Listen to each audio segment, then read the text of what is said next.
नमस्ते दोस्तों। आज हम बात करेंगे एक ऐसी घटना के बारे में जो इतिहास में बहुत अहम है। महात्मा गांधी की हत्या। गांधी का हत्यारा, ये सुनते ही हमारे दिमाग में नाथूराम गोडसे का नाम आता है। महात्मा गांधी की हत्या करने के बाद गोडसे ने उन्हें हिंदुओं की बर्बादी का कारण बताया था। आखिर गोडसे के मन में गांधी जी के खिलाफ इतनी आग क्यों भभक रही थी? क्यों हत्या करने के बाद भी उसने खुद पर गर्व होने की बात कही?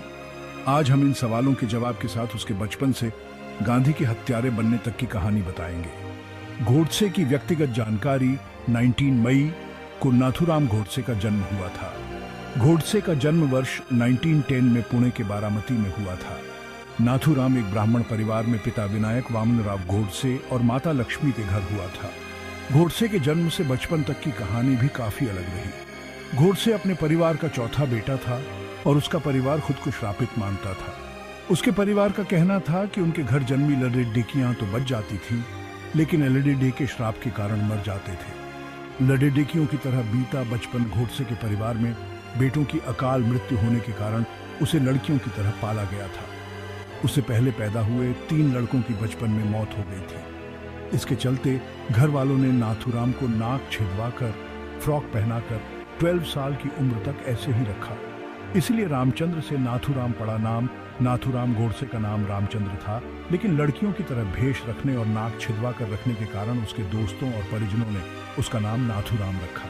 नाथूराम के बाद उसके भाई दत्तात्रेय का जन्म हुआ और इसी कारण उसका परिवार मानने लगा कि उसने ही सभी को श्राप से मुक्त करवाया है। कांग्रेस की सभाओं में देता था भाषण। दरअसल महात्मा गांधी देश के अलग अलग राज्यों में जाकर छात्रों, महिलाओं और आम लोगों के बीच जाकर भाषण देते थे और उन्हें खादी को अपनाने और कांग्रेस में शामिल होने की बात कहते थे। गांधी जी की इस यात्रा के कारण लोग कांग्रेस से जुड़ने लगे और देश में स्वाधीनता का माहौल पैदा होने लगा। इसी दौरान नाथूराम के पिता, जो डाक विभाग में थे, उनकी पोस्टिंग रत्नागिरी हो गई। रत्नागिरी में गोडसे कांग्रेस के नेताओं से मिलकर सभाओं में जाने लगा। सभाओं में गोडसे भाषण भी देने लगा। वीर सावरकर से मुलाकात ने बदले विचार गोडसे की रत्नागिरी में।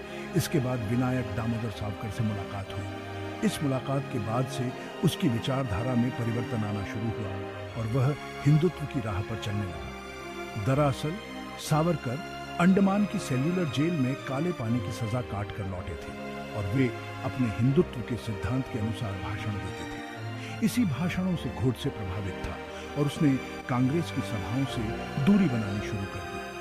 आरएसएस से जुड़ाव सावरकर के प्रभावित होने के चलते ही गोडसे आरएसएस से जुड़ा था। सावरकर जब 1937 में हिंदू महासभा के अध्यक्ष बने तो गोडसे भी इससे जुड़ गया। गोडसे के आरएसएस नेताओं से भी जान पहचान होने लगी थी, लेकिन 1942 में विश्व युद्ध की आहट के बीच आरएसएस पर कई तरह की पाबंदी लगी थी और वे कोई परेड आदि नहीं कर सकते थे। इसके चलते गोडसे ने अपना ही एक नया संगठन हिंदू राष्ट्र दल बना लिया, जिसे आरएसएस और हिंदू महासभा दोनों का समर्थन मिला था। इस संगठन में ही उसकी मुलाकात नारायण दत्तात्रेय आप्टे से हुई, जो गांधी जी की हत्या में शामिल था। बंटवारे के चलते महात्मा गांधी से हुई नफरत महात्मा गांधी की हत्या के पीछे गोडसे का देश के बंटवारे के खिलाफ होना माना जाता है।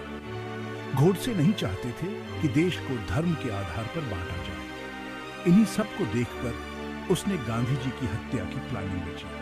इसके बाद गोडसे ने दत्तात्रेय आप्टे, मदन लाल पहवा और विष्णु करकरे के साथ मिलकर गांधी को मारने की सोची। इसके बाद 20 जनवरी 1948 को पहवा ने प्लान के अनुसार प्रार्थना सभा में विस्फोट किया, लेकिन उसे एक महिला ने देख लिया और वो गिरफ्तार हो गई। साथी की गिरफ्तारी के बाद भी गोडसे को कोई डर नहीं लगा और नफरत की आग बुझाने के लिए 29 जनवरी को दिल्ली के बिड़ला भवन में गोडसे ने गांधी जी के सीने में 3 गोलियां दाग दी।